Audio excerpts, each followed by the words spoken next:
ILL is a first-person survival horror from Team Clout, and these guys didn't just study horror games, they worked on Longlegs, IT Welcome to Derry, and VHS Beyond. Real film productions, real horror sets. Now they're bringing that experience into a game. You're inside a massive abandoned research fort in Eastern Europe. Something has infected it, and the things walking its corridors are not zombies, they're aberrations, creatures that move wrong, react to sound, and exhibit disturbingly human-like reflexes. The one big thing here is the dismemberment system running on Unreal Engine 5. You can tear these creatures apart limb by limb in real time. Shredded flesh, exposed bones. The game doesn't look away, and neither will you. Honest moment, no release date yet, but it already has over 1 million wish lists on Steam. That number doesn't lie. ILL is coming to PS5, Xbox Series X and S, and PC. When a game is built by people who designed monsters for actual horror films, you feel the difference. Hellraiser is one of the most disturbing horror franchises ever created, and Saber Interactive is bringing it to gaming for the first time as a full single-player experience. Clive Barker's original vision was never about monsters hiding in the dark. It was about desire, pain, and the horrifying consequences of both. The Cenobites don't chase you because they're evil. They come because you called them. That premise alone is more unsettling than anything a standard horror game attempts. You're investigating a world where human desires literally transform into nightmares. The puzzles aren't just obstacles,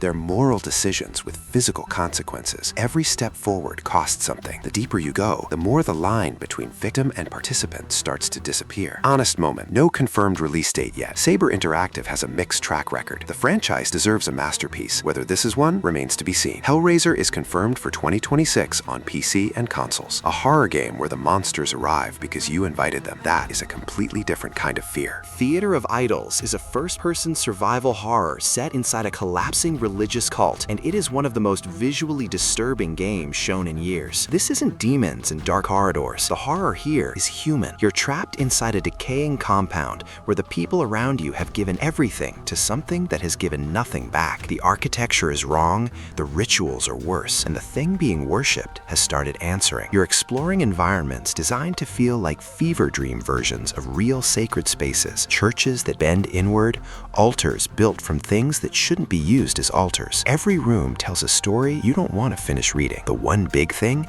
is the enemy design, rooted in religious iconography, twisted beyond recognition. These aren't random creatures. Every single threat in this game represents a specific corruption of something that was once meant to be holy. Honest moment, this is a smaller indie-scale production. The atmosphere from what's been shown is extraordinary. Whether the full game maintains that quality across its entire runtime is the unknown. Theater of Idols is out now in early 2026 on PC, PS5, and Xbox Series X and S. A horror game set inside a cult where the god actually exists, and it's been watching the whole time. Silent Hill Townfall is being developed by No Code, the studio behind Observation and Stories Untold. Small team, massive pedigree for psychological horror. Almost nothing is confirmed. The teaser showed a phone conversation, an unsettling town, and a level of atmospheric dread that immediately reminded people why Silent Hill matters. No Code has specifically said they're weaving psychological horror into every aspect of design. Sound, visuals, and even the UI itself. The interface of the game will be part of the horror. That's a level of commitment that most studios don't attempt. The one big thing is No Code's track record with narrative horror that operates through implication rather than confrontation. Stories Untold built terror entirely through text and suggestion. Townfall looks like that philosophy applied to a full Silent Hill game. Honest moment, this is the most mysterious game on this list. We genuinely don't know what it is yet. Radio silence since the original announcement. Either they're protecting major reveals, or development is taking longer than expected. No confirmed release date. Platforms TBA. A Silent Hill game where the UI is part of the horror? That sentence should terrify every horror fan in the best possible way. Ontos is from Frictional Games, the studio behind Amnesia, The Dark Descent, and Soma. If those names mean something to you, you already know why this one matters. This time, they're going to the moon. You play as Aditi Amani, a woman who receives a message from her estranged father and travels to Samsara, a repurposed lunar hotel built on top of a failed mining colony. What she finds there breaks her understanding of reality. The one big thing, Frictional says this is not a traditional horror game. No monster chasing you down corridors. Instead, you're placed face to face with disturbing situations and forced to figure out what to do. The goal, in their words, is existential terror that stays long after you finish playing. The honest moment, this has been in development for over 10 years. That's the longest any frictional project has ever taken. Expectations are enormous. Stellan Skarsgård is in this. The man's voice alone adds a layer of dread. Ontos is coming to PC, PS5, and Xbox Series X/S in 2026. Fatal Frame 2 is one of the greatest horror games ever made, and Team Ninja just rebuilt it from the ground up. The original came out in 2003. Twin sisters Mio and Mayu wander into an abandoned village haunted by vengeful spirits. The village is cursed. The spirits are everywhere, and your only weapon is a camera. You fight ghosts by photographing them. The closer they get before you shoot, the more damage you deal, which means the correct strategy is to let the ghost get as close as humanly possible before pressing the button. That mechanic alone has caused more genuine screams than most modern horror games manage in their entire runtime. The one big thing, Team Ninja has overhauled everything. Visuals, audio, controls, gameplay systems. This isn't a remaster, it's a full remake. Honest moment, the original's tank controls were part of its identity. Some fans are nervous about how the new control scheme feels. Fair concern. Fatal Frame 2 Remake launched March 12, 2026 on PS5, Xbox Series XS, PC, and Switch 2. Resident Evil Requiem is the 9th mainline entry in the franchise, and Capcom is swinging bigger than they have in years. 2 complete campaigns, 2 completely different games sharing the same world. Grace Ashcroft is an FBI analyst experiencing this nightmare for the first time. Her campaign is pure survival horror.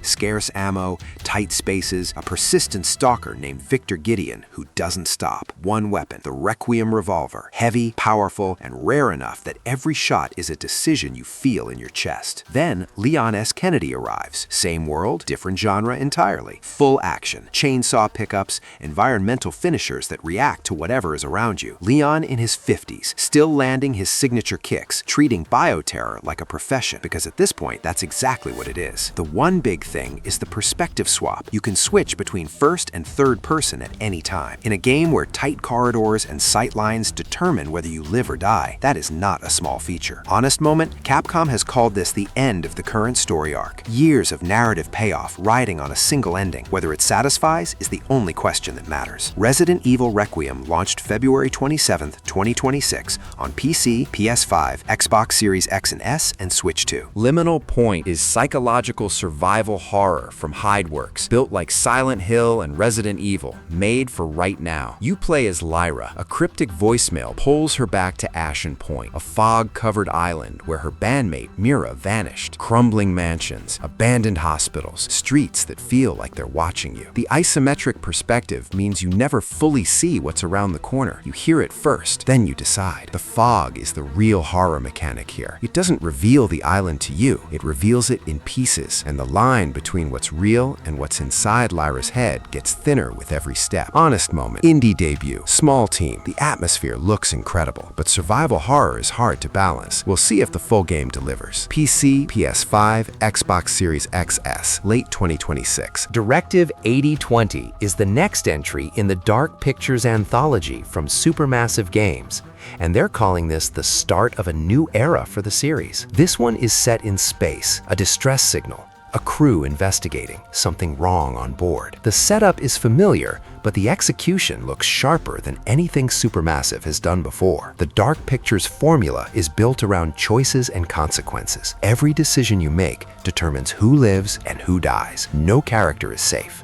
And in space, there's nowhere to run and no one to hear the outcome. The one big thing is the scale of consequence this time. Supermassive has said Directive 8020 has significantly more branching paths than previous entries. More ways to save everyone, more ways to lose everyone. Honest moment, the series has been inconsistent. House of Ashes was excellent, some other entries less so. Directive 8020 needs to be the one that proves the formula still works. Directive 8020 is targeting the first half of 2026 on PS5, Xbox Series XS, and PC. Valor Mortis is from one more level. The studio behind Ghost Runner, that was pure speed. This is the opposite, slower, darker, and significantly more disturbing. You are William, a soldier killed in Napoleon's army, brought back by something that should not exist. The Europe you wake up in is unrecognizable, a plague called Neftoglobin has mutated your former comrades into abominations. The power running through your veins is the same substance that destroyed them. Narrow streets at night, flickering torches, villagers turning violent without warning, history twisted into horror. First-person Souls-like combat, parries, blocks, visceral finishers. Their playtest recorded 515,000 player deaths. That number tells you everything. Honest moment. First-person melee combat is hard to get right. Playtest feedback flagged issues. The team is fixing them, but the final game needs to prove it worked. PC, PS5, Xbox Series XS, 2026. That's 10 horror games, and 2026 is genuinely delivering for the genre in a way that doesn't happen every year. Which one is on your list? And be honest, is there a game I missed that deserves to be here? Drop it in the comments because I actually read them. If this helped, the like button is right there. It tells me this kind of content is worth making more of. Subscribe if you want the next one early. The lights are off, the games are waiting. You know what to do.